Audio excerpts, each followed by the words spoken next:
Sanary, c'est une très très belle découverte. C'est la réalisatrice du clip qui l'a découvert.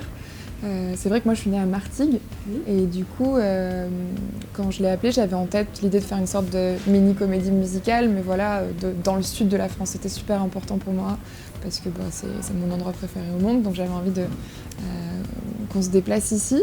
Et puis elle a fait un repérage et elle m'a appelée en me disant que l'endroit le plus adéquat pour elle, c'était votre très belle ville de Sanary que j'ai découvert du coup premièrement en photo avant d'arriver ici avant-hier.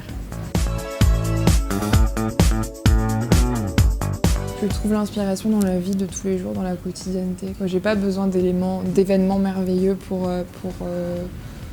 écrire des chansons. J'aime assez justement faire d'un sujet très simple un élément central d'une chanson. J'ai bien aimé par exemple écrire une chanson sur les fleurs. On pourrait penser que c'est banal, mais c'est ça qui est intéressant, c'est prendre quelque chose de très basique et puis le poétiser. Je crois que ça m'intéresse. Mon père a toujours fait de la guitare et de la basse. C'est peut-être de là que vient mon obsession pour la basse.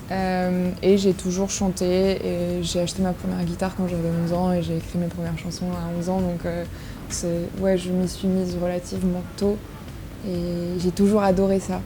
Par contre, c'est que tardivement que je me suis dit que j'avais le droit d'essayer d'être chanteuse, parce qu'avant ça j'étais beaucoup trop timide et puis surtout j'avais l'impression que c'était que j'étais pas assez douée pour ça, qu'il me manquait quelque chose, et donc du coup j'ai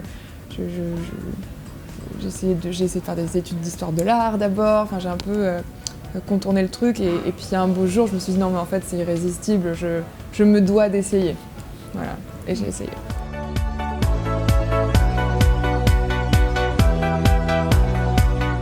Honnêtement, je me sens pas assez établie dans ma carrière pour donner de grands conseils. Je sais pas si j'ai la légitimité de le faire, mais ce que je pourrais dire, c'est peut-être de ne pas écouter trop les conseils, bizarrement.